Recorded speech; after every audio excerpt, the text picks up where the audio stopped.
கொடுக்கிறாருங்க.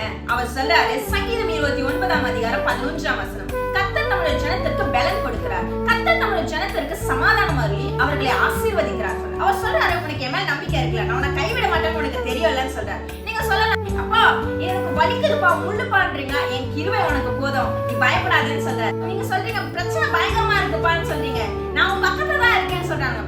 போராட்டம் பயங்கரமா இருக்கு, சூழ்நிலை பயங்கரமா இருக்குன்னு சொல்றீங்க, உன் கூட தான் நான் இருக்கேன்னு சொல்றாரு. நீங்க சொல்றீங்க என்ன கூட இருக்கீங்களோ, என்ன உங்க கிருபையோ, என்ன பக்கத்துல இருக்கீங்களோ எனக்கு ஒண்ணுமே புரியலப்பா, என்னால முடியலப்பா அப்படின்றீங்களா? அவர் சொல்றாரு உன்னால முடியாத உன் மேல நான் திணிக்கவே மாட்டேன்னு சொல்றாரு. ஒருவேளை உன்னால முடியலையா, நடுவுல வந்து நின்று அதை தடுத்து நிறுத்துவேன்னு சொல்றாரு.